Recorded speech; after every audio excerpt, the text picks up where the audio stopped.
Hey everyone, Doc T here. Thank you for joining me for another episode of the Horse Advocate podcast. I am continuing the reading of my book, Since the Days of the Romans, My Journey of Discovering a Life with Horses. This is going to be chapter 13. Don't know how many chapters I'm going to read on this one, but if you're new to this podcast, I suggest you go back in time to find where I read the introduction in chapter 1 and then follow it through, because this is the chronological events of me becoming involved with horses in a big way. All right, so maybe it'll be fun for everybody. But let's get started here with chapter 13, Frustrated and Broke.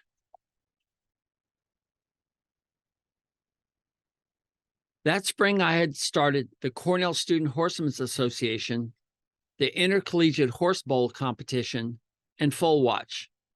In addition, I had passed all the classes, including Horses 265. I'll admit, I did not get an A in the only class devoted to horses. I didn't even get a C in organic chemistry, although I did get an A in organic chemistry lab, where I made wintergreen and other interesting things. I was frustrated. I was working as hard as I could in my classes, and I had little to show for it. We were working our butts off at the Equine Research Park. We were low on cash. We applied for government food stamps, a new low. We were miserable, but committed to finishing the process. I had to wonder if this would be worth it. I'd seen so much before going to Cornell, and now it appeared that I was just wasting my time doing busy work and not learning much in my classes that applied to horses. In addition, students that had done nothing with their lives other than go to school and bury their heads in books surrounded me.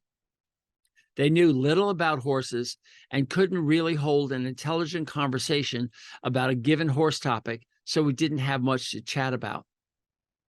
I was at a university where I thought they would have all the answers, and all they had were more books and next to nothing about horses in those books. Their horse programs and facilities were staffed with people that seemed only to care about them Monday through Friday from 7 a.m. to 4 p.m., like they were objects or living things, not living animals. The professors were not horsemen bringing years of experience to the teaching venue, but rather they were gifted scientists that looked at horses more as a training opportunity and not in terms of having any sort of connection to a human. At the research park, the vet students were some of the worst weekend help there. If they had worked on any horse farm I'd ever been at, they'd been fired the first week. They only did the minimum and then disappeared from the farm. The horses lived in their own waste for 2 days and were never seen from 3 p.m. when they left till 8 a.m. the next day when they showed up late. Kathy and I felt helpless, and the situation encouraged us to do more on the weekends we were assigned to work. We became shocked when their irresponsible behavior was never punished, but rather condoned. In this state of frustration, I buried my head in my pillow and drifted off to sleep. The morning sun emerged into my consciousness, waking me from a place where ideas stir and form at night. I sat upright in bed, electrified with resolve. "Kathy," I said without regard to her sleep state. "What?" came from somewhere inside a pillow. "I have this great idea. I'm going to send all these students to Kentucky to see real horse farms." I was excited. I was expecting Kathy's enthusiastic reply. Instead, she said, "How are you going to do that?" "I'm going to have a weekend symposium, and with the proceeds I will send them. I'll call it the I Love New York Horse Symposium, and I'll use the heart symbol just like the state does." With that, I went to work with a renewed vigor, and Kathy jumped in full force with me. I presented this idea to the association and to Dr. Hintz. I asked for volunteers to get things started. I specifically asked for some summer volunteers. I also asked Judy from Dr. Saban's office to help. I put together people I thought would be great speakers. They were divided into two groups, faculty and non-faculty. The faculty was easy. I found a weekend in November 1979 when there were no conflicts. Then I personally asked for their commitment. I told them they would be paid nothing, and this seemed to be understood as no problem. Then we focused on the non-faculty. I asked the head of the Fasig-Tipton, the largest thoroughbred sales company in the world, and he agreed. I asked an attorney from California who had just written a book of Law for the Horse Owner. He agreed to fly from California at his own expense to come speak. I asked the father of blood typing and horse identification to speak, and he said yes. I asked a revered professor in Ohio to speak on lameness, and he said yes. The subjects covered not only medicine, but they also covered taxes for horsemen, riding for the handicap, poisonous plants, and careers in the horse industry. Kathy and I started advertisements for the program, and the first check arrived at Judy's office soon after. We were all excited at this point, we being Kathy, Judy, and I. Every other volunteer had failed on their assignments as they headed off to summer commitments, so Kathy and I became absorbed in putting together the program single-handedly, and in doing so, we forgot to keep our advisor abreast of the details. Dr. Hintz believed in laissez-faire up to a point, but we were burning through our allocated school funds with little accountability. Kathy and I were walking west from the vet school towards the animal science building on the north side of the road, and Dr. Hintz was heading in the opposite direction on the south side. He saw us and, with a look of worry on his face, motioned us to cross the street and join him for an impromptu street meeting. His large forehead wrinkled as he said in a most serious tone, "Geoff, it's getting toward the end of summer, and I'm worried that things may not be progressing on the symposium project." Kathy and I glanced at each other, instantly realizing our mistake, and burst out laughing, literally. We both had been out of school and saddled with so many responsibilities that we had forgotten that Dr. Hintz worked with high school kids who may be brilliant, but who also did not know the responsibility of commitment. As a bewildered smile crept across his face, Dr. Hintz moved to a position between worry and relief, but he wasn't sure. His eyes asked for an explanation, and I eagerly filled him in on all the plans that had come together. I listed the committed speakers, the commitment of the vet school auditorium, and the clearance of the use of their campus for part of the event. I started to throw out the items on our to-do list scheduled for completion between today and the beginning of school. By the time I was done, Dr. Hintz was doing the jig all the way back to his office. He forgot why he was out on the street in the first place. The first meeting of the CSHA in September was filled with excitement as the members started to volunteer, shopping for refreshments, becoming taxi drivers for speakers, badges, and so on. The checks kept pouring in from as far away as Massachusetts and Ohio. With the event only days away, we were all in high gear. We had split the venue between the vet school and the animal science building. We had reserved campus buses to shuttle people from the parking lot. We'd thought of everything. At least we felt confident. Saturday morning came with beautiful autumn upstate New York weather. I had not slept a wink. People started to arrive, and we had students everywhere to act as guides. More people came. Excitement rose. Faculty members arrived and felt the excitement and energy as they mingled with the crowd. The guest speakers came in with a presence demanding their importance. It was not until 10 minutes before the start that my nerves became frayed. I was to get up in front of over 500 paying attendees, plus faculty, students, and guest speakers, and open my mouth. As my heart pounded in an attempt to save my life from the attacking wildebeest, my hearing went. Only a dull noise and a high-pitched squeal came through. My mind was blank. This was more than a 5-minute spiel in front of a handful of people. I went to the restroom. Nothing worked there either. My body was completely shutting down. I went back outside. Kathy was there. "You'll do just fine," she said. With that, I walked down the auditorium aisle and onto the stage. Around me were the professors who would later become my teachers, and many of them my friends. I was literally on the stage of my life. I welcomed everyone, briefed them on the format, and introduced the next speaker. The weekend went perfectly, except for the fact that we hadn't stocked up on toilet paper. It's always about those little details. I didn't know it then, but the event made a tremendous impression on the faculty, speakers, and attendees alike. And though I was exhausted, it proved to me that not only was there information to be learned about horses, there were a lot of people who wanted that knowledge. Story time. Her hoof is deadly accurate. 2 1-inch square holes, 2 inches deep, appeared in the earth every time her hoof lifted off the ground. These holes now littered the earth as a pair of older men positioned the black mare for me to draw the blood for the Coggins test. This blood test proved whether a horse has a communicable disease as required in every state whenever a horse is transported, sold, or exhibited. This mare was headed to a local fair where she would be hitched to a wooden sled loaded with stones. Using the traction gained by the earth-piercing cleats, she would pull the sled across a finish line. If successful, the process would be repeated with more weight until she hopefully pulled the largest load of her division and the men returned home with the purse money. The only time this mare saw a vet was for the annual blood test. The men showed no interest in my inquiries about minimum vaccinations or general health. To be fair, neither did the horse.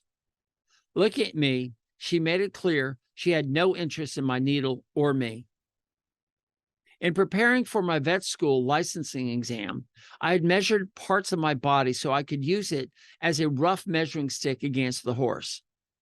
Measured in hands, 1 hand equals 4 inches. The tip of my nose measured 17 hands at the horse's withers. Today, as I prepared my approach to this giant, my eyes stared level into her shoulder. My eyes then looked up to see the withers that were about level with the top of my head. I was guessing her height at 19 hands when one of the men blurted out to me, "Don't get too close to her, Doc. She hates you already, and her hoof is deadly accurate." I respect every horse's potential to hurt me and pride myself in remaining calm around them. I was still about 4 feet away from her 12-inch wide hoof. She was prancing, slowly inching her body toward me. I cautiously stepped back. The younger of the 2 old men held the shining, black, overweight, and heavily muscled beast with one hand on the shank while he muttered threats directly to her. She listened and obeyed, but her eyes never left mine. You could see her think. The older man grabbed a truss hammer and a loop of baling twine. He twisted one end of the twine, turning the loop into a figure 8. He folded the tips of the figure 8 together, creating a circle of twine made of 2 loops. He repeated this twice, resulting in a small circle with 8 loops of twine. Next, the man slipped the head of the hammer into the middle of the circle. Grabbing 2 or 3 strands, he pulled tightly against the hammer, in the other hand, drawing tight the twine against the hammer's head, but exposing a few loops of twine. "A twitch," he said proudly. While I was amazed at this man's ingenuity, I was imagining the real trick of applying this invention to the nose of the beast. The man holding the horse brought her to the barn wall and, standing on a stool, threaded the long rope lead through a large metal eye bolted 7 feet high through the wooden frame of the barn. He firmly pulled the rope, and the mare walked forward until her face was against the wall.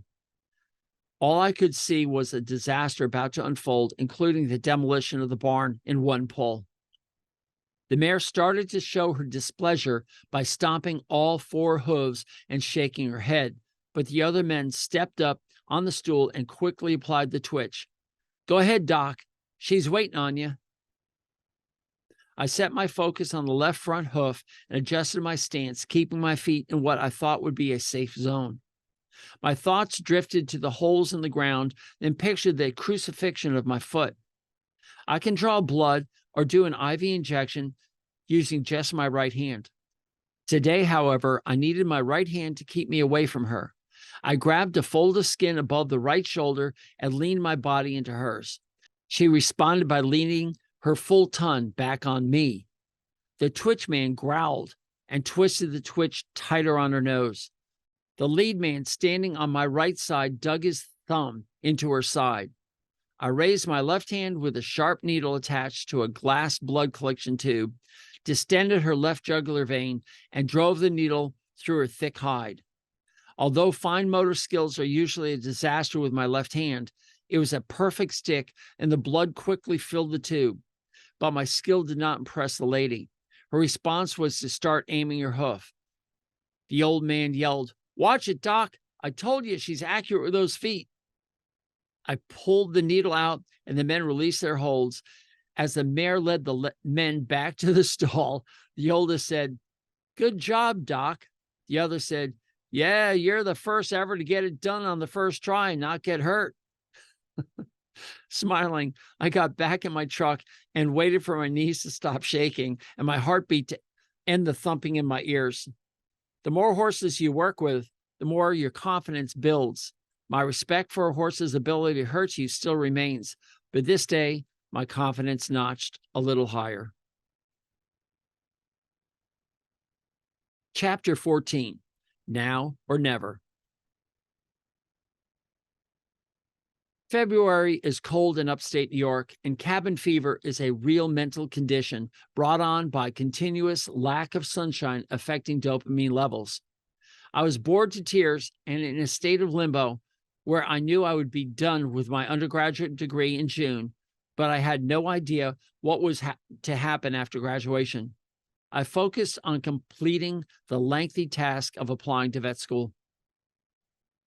Part of the process included the acceptance of letters of recommendation.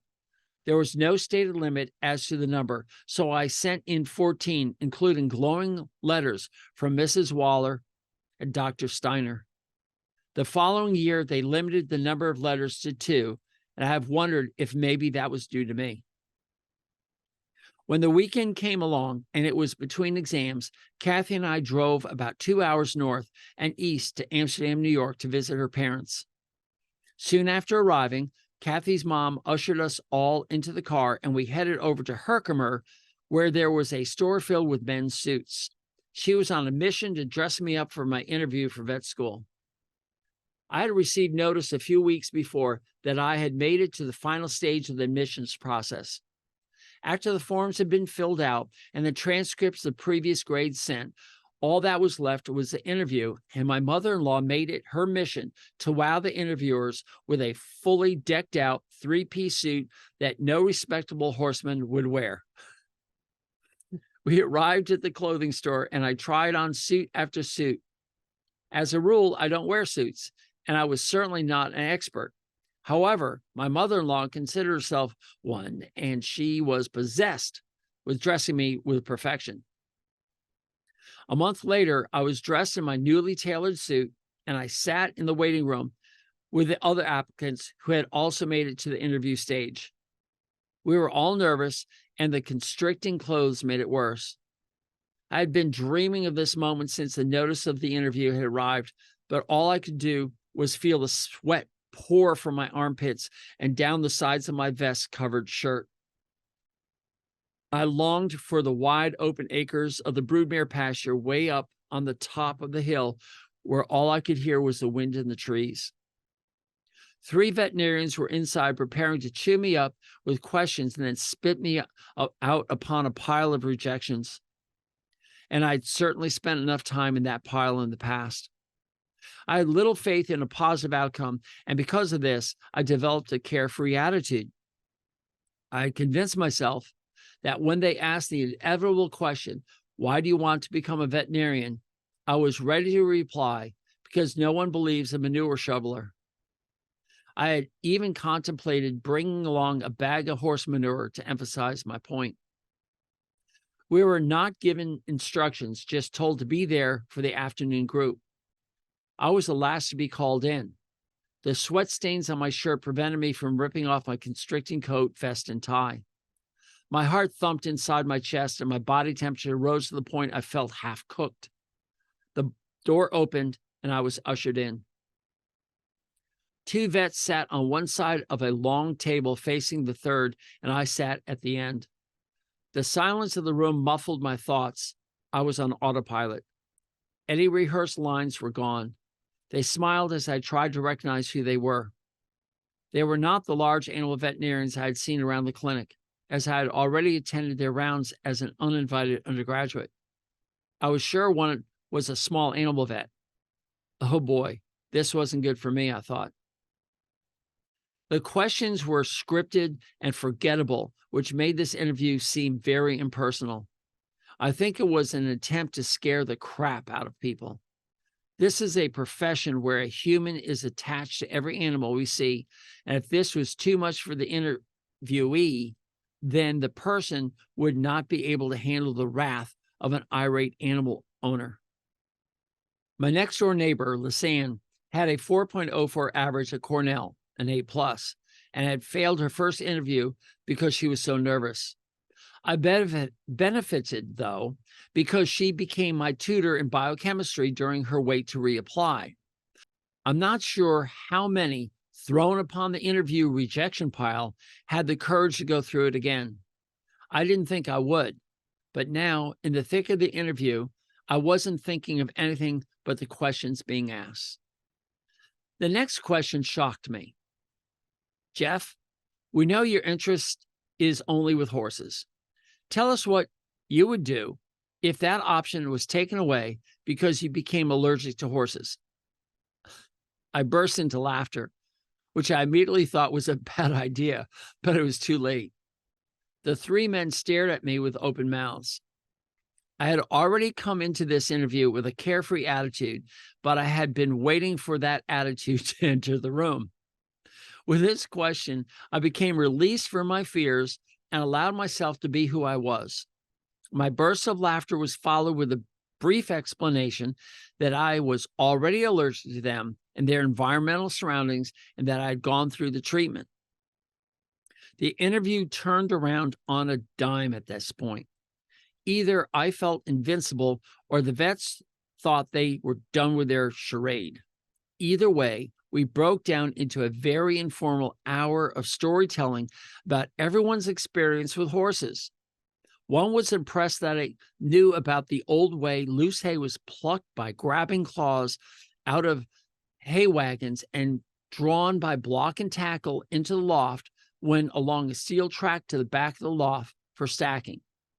The interview had degraded into a social gathering of like-minded people, and I felt as if I was among fellow horse people, not instructors anymore. Unknown to me was that two very interested people had been waiting outside the interview room for my exit. Dr. Lowe and Dr. Hintz waited as long as they could and then left. That's how long we stayed inside and talked after the formal interview. A month later, doubt set in. I had no idea what the admissions office thought of me. I only knew of my past track record, and I also knew that I struggled to get a B+ average. The view I had of my application was not very good. Now, I had only one question in my mind. When I was done with this semester, what was I going to do? Near the campus was a state forest with miles of trails. I had decided to stop worrying about my school and grades. My life was about to head back to the farm. With a bachelor's degree in animal science from Cornell, I thought I would have a better salary as a farm manager. In reality, with Kathy also graduating with a bachelor's degree in farm business management, she was in a better position to get the job. Maybe I could become a truck driver. What I needed was a long walk. Kathy and I headed out to the forest mid-morning of the day that the acceptance letters were to be sent. The rain fell lightly and the low clouds touched the tops of the trees. Walking in silence, I tried to put my thoughts together, but it was pointless. I swung between confidence and depression. All Kathy could do was to tell me that no matter what the decision was, she loved me and all would be okay. I chose to believe her, and we went home.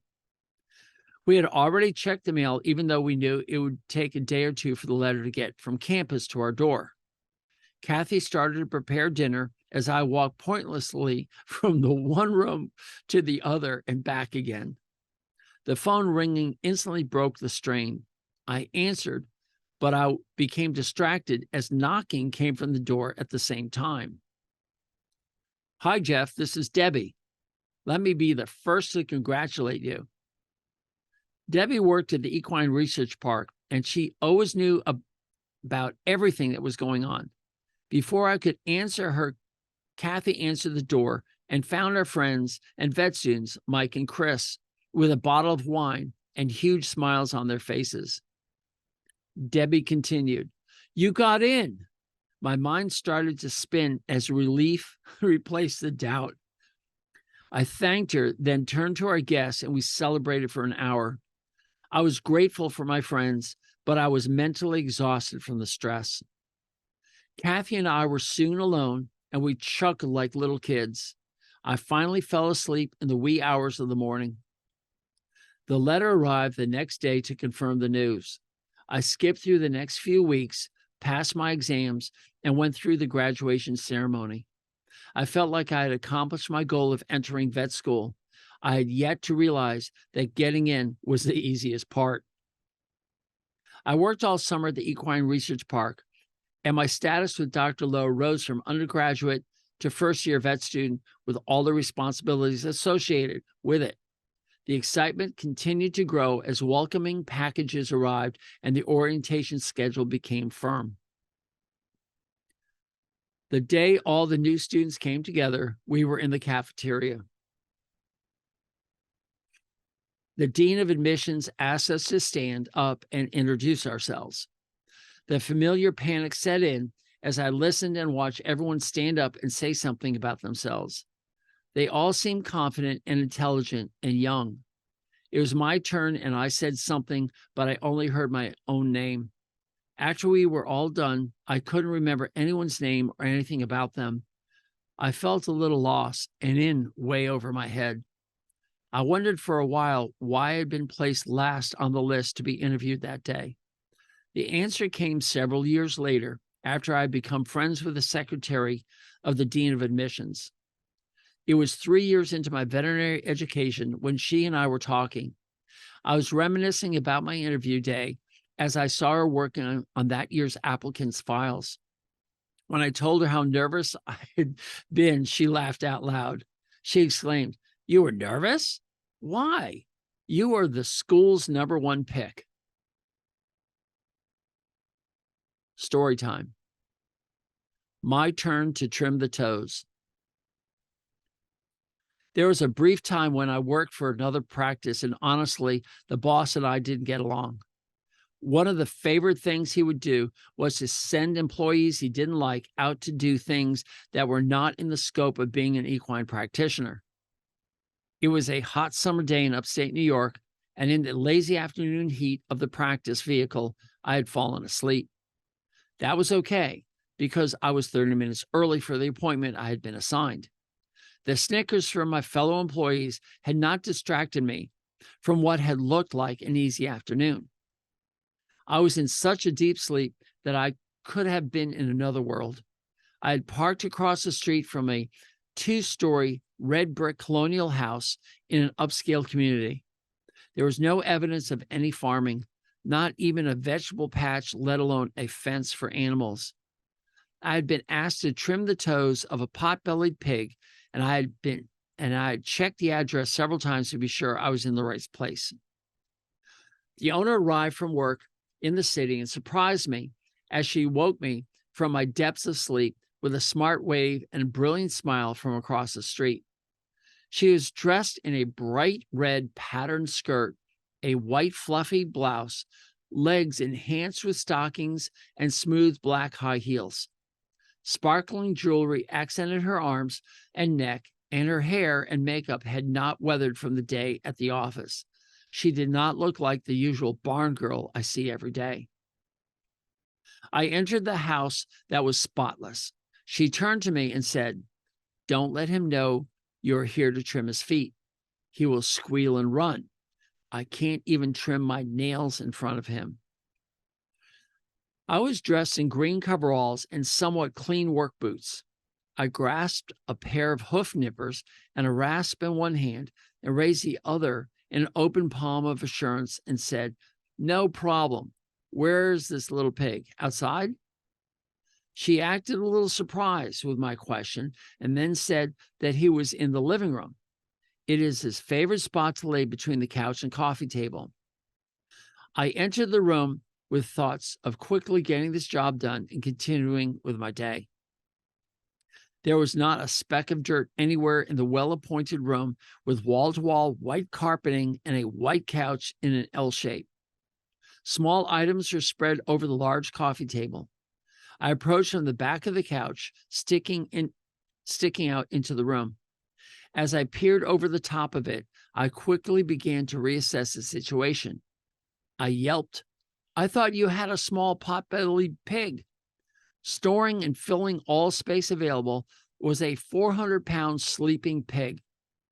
The lady looked at me with a look of assurance, for I was the hero who had come to rescue her beastly friend from long hooves. The snickers back at the office came ringing through my thoughts as I attempted to develop a new plan. With the same empty feeling of jumping out of a plane to parachute for the first time, I launched my body on top of the sleeping monster and grabbed the nearest leg and started snipping excess hoof. The squeal cut through my soul and split my eardrums. The pig's legs flailed as the couch escaped the scene. The first cloven hoof was done, at least to my specifications anyway, which at that point was somewhat less than what we would expect from a trained journeyman farrier. The pig was really rocking at this point, and for a moment it looked like I might be done with this fight. I was now sprawled with my chest and stomach on top of the pig as I waited for the 8-second buzzer. The woman, who had been speechless and watching up to this point, came to my rescue and threw herself on top of me. The pig increased his squealing. For a moment, my thoughts went somewhere else as a woman's body embraced the pig and me. But as a professional, I knew I had been given the advantage over the pig for a few moments, and I grabbed for the other forelimb. While the three of us became intimate, I nipped off the excess hoof material. A moment later, the woman and I were tossed aside in a pile as the pig made his escape, squealing for his life. We picked each other up and straightened out our clothes. For a moment, there was silence as my heart pounded. Then, without warning, the kitchen door opened up, and her husband burst through and said, "You need any help out here?" Chapter 15, Dr. Tucker. The first 2 years were a blur from the constant workload. Added to this was my mom visiting us one day with an offer to buy some startup farm and land. At first, it didn't make sense to purchase land in Ithaca. I had always set my sights on Kentucky, but my fate was sealed when we became the owners of 100 acres of land in Freeville, New York, about 14 miles from the university. The house that came with the property was disgusting, and that was on its best day.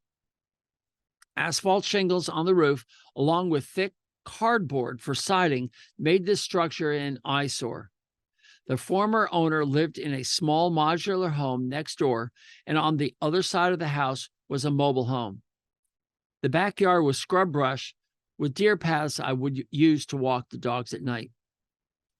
Mill Creek flowed across the property, dividing the front 10 acres with the house from the remaining property. It could be crossed during the dry season, and I loved walking the dogs in the backwoods. This was the time when I could get away from the classes and stress. That was not often, as vet school consumed almost every hour of my life, starting with early morning rounds.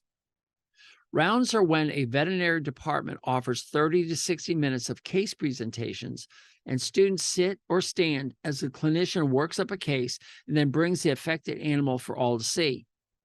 The first time I had heard of rounds was when my grandfather had his hip replaced back in 1970. Because he was one of the first to have this done, he was wheeled out onto the auditorium stage in his wheelchair as the surgeons who had just performed the operation asked him questions. I smiled each time an animal was brought out before the crowd of students as I thought of how proud my grandfather was when he was in the spotlight. My first set of rounds was called postmortem rounds and was held every Friday afternoon at 4:30. I entered the postmortem presenting room, divided from the abattoir by swinging stainless steel doors. Everything within the glazed brick room was made of stainless steel with a large floor drain. Cleaning was done with hosing and disinfectant. In the middle of the room were 2 or 3 steel tables, each with a hole off to the side so blood and fluids could be drained to the bucket hanging below the hole. Circled around the tables were 5 sets of grandstand seating, also made of stainless steel. The seating was tight, and we all angled our knees so they would not press into the backs of the people seated in front of us. I always went for the top row to see better, though the lowest seat was the closest. At exactly 4:30, the chief pathologist would enter the room and command attention. His eyes remained focused on the specimens laying on the table that the assistants had selected for rounds. Hearts, lungs, livers, bladders, heads, and every other part you could think of were presented. The chief, with rubber gloves and a rubber apron, would pick up with one hand the discolored liver with pus nodules and fibrin tags evident on its surface, and with the other hand take the world's sharpest knife and make several slices into the organ. "Diagnosis," he would say in a large voice. A student would give an answer, then be sucked into a series of more questions such as species or cause or wrong. Only the confident would open their mouths. I, being only an undergraduate at first, then later an infant vet student sitting in the back row, kept my lips firmly pressed together. My eyes remained wide open as I became fascinated with the damage a disease could do. By the time I had entered vet school, the chief recognized me, often bringing his eyes to meet mine, daring me to open my mouth. I rarely did because of the other smarter upperclassmen there. I did, however, answer his questions silently to myself, became proud when I knew the answer. Other rounds include large animal, small animal, lameness of horses, ophthalmology, and neurology rounds. We would watch the clinicians and hear their stories about the case while we students would sip coffee and eat our breakfast bagel in the preschool hours. The time always flew by, and we would flee to our 8 a.m. class, entering a few minutes late. For me, rounds were the best part of my veterinary education. Our introduction to the use of drugs started with that new head of the pharmacology department standing up in front of the class and announcing the syllabus of the semester that included land cultivation, crop rotation, etc. We were all confused until the professor stopped and apologized, saying he thought this was the farm ecology course. I use goofy comedy all the time, but this really bothered me. Attending veterinary school was, in my mind, a serious exercise, and for the head of the department to joke seemed foreign. As time went on, I began to realize that comedy and humor does play an important part in everything we do. Bringing perspective to life, the landmarks humor brings to an otherwise barren landscape allows for good memories. It also made all the hard work bearable. Dr. Fox was our instructor in large animal medicine. He had been practicing since the first veterinary license had been granted, and probably 100 years before that. Wisdom clearly exemplified his knowledge, and his way of teaching us was a mix of facts and stories. He carried his loose-leaf notebook into class, found his place from the last lecture, and started in exactly where he'd left off. from the previous class. He was in automatic mode as he recited what he knew about lung or kidney disease in cattle, horses, pigs, and small ruminants. Often his eyes would close, and I often thought there was a tape recorder playing as he stood motionless before us. His delivery was slow enough for me to sleep well during his class, but his stories always had me and my classmates wide awake. My dilemma of afternoon naps during his lectures needed a plan. Two solutions came to me. The first was from my classmate, Josh, who often brought me a bag of corn nuts. I would suck on the salty fried corn kernel until it was semi-soft and then crack the rest between my teeth. If performed too early, the sound would disturb my neighbors. Too late, it would not have the snap necessary to keep me awake. My other solution was to transcribe his lectures. Years later, I would read my notes from his class, and it was like an audio recording with every nuance and tone inflection perfectly preserved. This busy work kept me awake. I was sad to end his class as the semester drew to an end, but his famous final oral exam was worth the wait because I thoroughly enjoyed oral exams. With my learning difficulties, written exams only confused me. Oral exams, on the other hand, gave me a stage where thoughts and ideas could flow into my head easily. A question would be asked, and I would start my answer. As words flowed from my mouth, a floodgate would open into my mind's assembly room, and in mid-sentence, I could change direction, which was usually good when I was on the wrong track. Our class assembled into a large room as Dr. Fox remained in his office. A list was handed out which gave the order as well as the 3-person group that were to enter his office.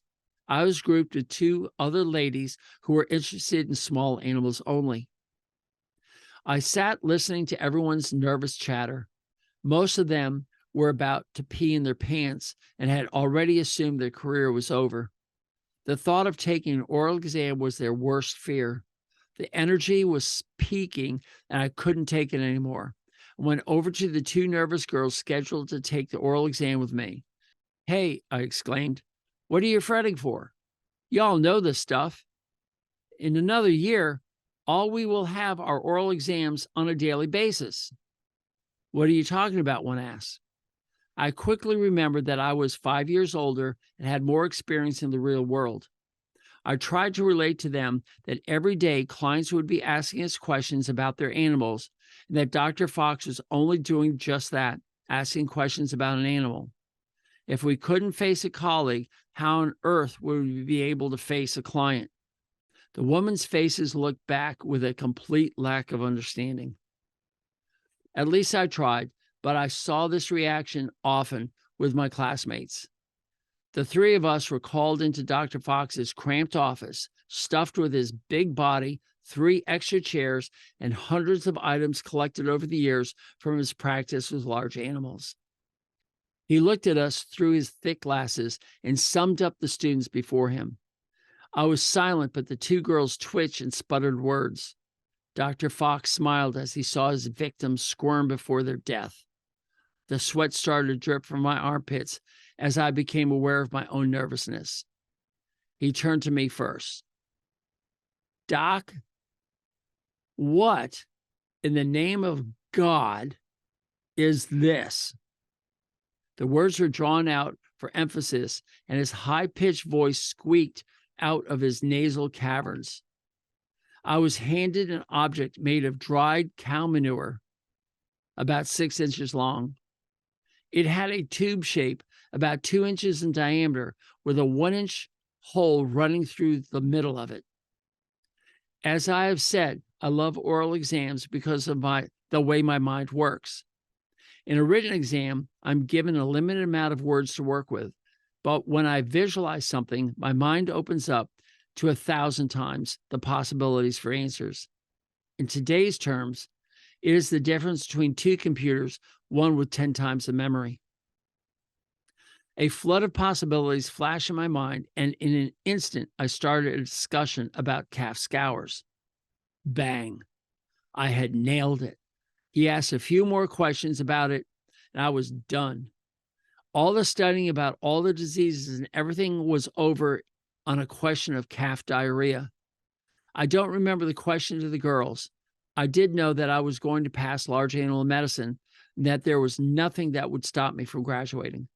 However, the school knew there was one more lesson to be taught. It was the art of working with people.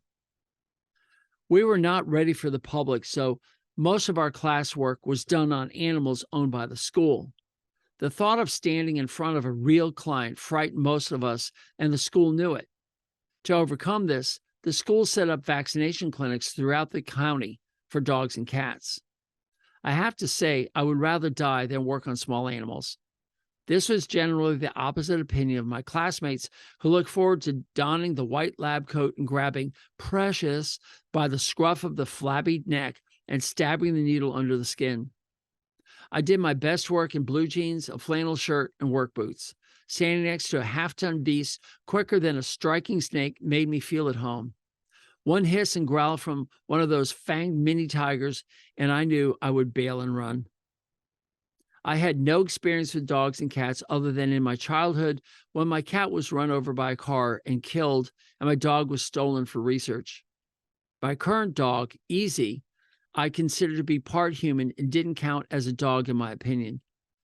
When my assigned Saturday arrived, I drove to the local firehouse of a town as far away from where I lived as I could select. I wore a pair of khaki pants, an Oxford shirt, and a tie, and the obligatory white coat. I really looked the part, but I sure didn't feel it. The line of town folk formed outside the firehouse, eager to get their balls of fur vaccinated for free. 4 of my classmates and I huddled around the young clinician assigned to watch over us and guide us through what I thought surely would be a nightmare. The vet in charge and I took a position by a table set up in the garage where the fire trucks are usually parked. The familiar cold sweat dripped down my armpits, and my breathing became shallow as the first man brought his slightly overweight mixed-breed dog up to the table. I let him sniff my hand as I squelched every nerve of anxiety from my mind. Acting as if I'd done this a million times, I took the protective cap off the needle, lifted up the tail of the dog straight up in the air like it was a 1,500-pound stallion, and drove the needle deep into his hind leg muscle. As the poor dog cried out with a sharp yelp of irritation with me, I simultaneously injected the liquid into the beast and turned away as if the dog's reaction was normal. "Thanks," I said, followed by, "Next." My heart was pounding in my chest and I was hyperventilating. I envisioned the dog having a seizure from my restraint technique and inadvertent injection of the substance directly into an artery. The room started to spin as I suddenly realized that the injection should have gone under the skin, not in the leg muscle like a horse. Out of the corner of my eye, I saw the dog licking the man's face madly as he pet his head. I imagined him saying, "Oh, did that mean doctor hurt you? Well, with the money I have saved today, I'm going to get you a biscuit." The dog's tail wagged and they both headed out the door. I was feeling relieved that I might make it through the day, but my hopes quickly vanished as I turned to see a young lady place her cat, who was in a cat container, on the table. I panicked. There was no way I was going to reach inside that cave and extract that crazed, fanged monster with her razor-sharp talons. I looked for help and saw my classmates smiling and even laughing as happy people lined up in their stations, looking genuinely excited to be part of this initiation of veterinary plebes. Thankfully, the instructor saw me and came over. "How are you doing?" he asked with the calmness of an angel. "Fine," I lied. "Well, who do we have here?" he asked of the young girl as he slowly opened the cage door. His hands gently reached in and lifted the purring cat out. I heard a high-pitched ringing in my ears as the blood pumped at twice its normal pressure seared over my eardrums. I could barely hear anything as my inner voice kept trying to calm me down. Then, as clearly as on a quiet morning, he said, "Dr. Tucker, are you ready?" It was the first time anyone had called me Dr. Tucker in public. Even though I was technically not a doctor yet, the words transformed me. Time stood still as I suddenly realized that this was it. I was over the hump. There was no going back, and this wasn't a dream. Against all odds, I had made it through the ranks. The next 12 months would be a breeze. My veins filled with confidence I never realized I had. The impact of that one teacher was so profound on my future, it cannot be measured. I picked up the syringe and quickly inserted it under the skin and injected the vaccine. The cat purred without a hiccup. The rest of the day went so smoothly, I couldn't wait to go home to tell Kathy Dr. Tucker was home for dinner. Story time. A case of walking pneumonia. The autumn weather in upstate New York can be glorious, and this day was perfect in every way. My call that came was to examine an unthrifty horse. Looking at him in his pasture run-in shed, I knew something wasn't right, but finding the cause was proving difficult. Back then, running blood tests was a lengthy thing to do, and veterinarians needed to look harder for answers using more skills than just technology. I held the big gelding's nostrils closed until he started to fight for air. Releasing my grasp of his nose, he gratefully drew in a large and deep breath. My stethoscope pressed close to his chest as I strained to hear abnormal lung sounds. I was rewarded with a very faint squeak. Pneumonia, I triumphantly said to the man holding the horse as the excitement for my detective skills escaped with my report to the owner of the horse. Your horse has a case of walking pneumonia, I continued to explain. The owner quickly asked, how did he get that, and what do I do for it? After explaining this case the best I could to the owner, I prescribed a powerful antibiotic along with instructions on how to give the intravenous injection. Everything seemed good with the man as my truck tires found the blacktop of the road and I headed to the next farm. Satisfaction with my diagnosis and confidence in the treatment allowed me to tell the owner that his horse would be okay. It was textbook routine, so I went on my way and didn't give it another thought. Re-examination of the horse took place 5 days later. The tone of the farm was somber. I worried that the horse was not responding to the treatment. Instead of feeling good, I felt a pervasive coldness on the whole property. The owner's wife haltered the horse and presented him to me. He appeared bright and alert, and his hair coat had recovered its luster. I listened to the lungs, and they sounded much better. I was relieved. All seemed right as I announced the good news, but my positive attitude had no effect as the woman was distant. I asked her if everything was all right. No, she said. My husband was upset after you left last week, after your diagnosis of pneumonia in the horse. She paused, and I wondered if he was upset with me or with the disease. She then said, my husband was a disturbed man, but he loved his horse. 2 days after you left, he sat in his favorite chair in our living room and blew his brains out. I was speechless. The news shook me to my core, blanking my mind into emptiness. It changed my life as a veterinarian forever. Her anger with his actions was evident, and I let her speak. I was now treating the owner and not the horse. From that day on, I realized that veterinarians are not just treating the animal. We are treating the owner through their animal. I have worked hard to make my visits a happy event where the owner feels like they have been heard. I certainly don't feel responsible for that man's death, but knowing I was part of his life's script, even in a minor role, makes me careful not to tip another life over the edge. Hey everyone, Doc T here. Thank you for listening to my content. Would you do me a huge favor? Would you please subscribe, comment, like, thumbs up, and give a star review? However it's presented to you, I want you to do that. There are 2 reasons. The first, of course, is to improve this product. This way I know what you like, what you don't like, what I can improve upon, what topics you want me to cover. But more importantly, it's also going to help others find me. And by doing that, you are now engaged in this mission of helping horses thrive in a human world. By you helping, we can reach others. And that I would be so grateful for.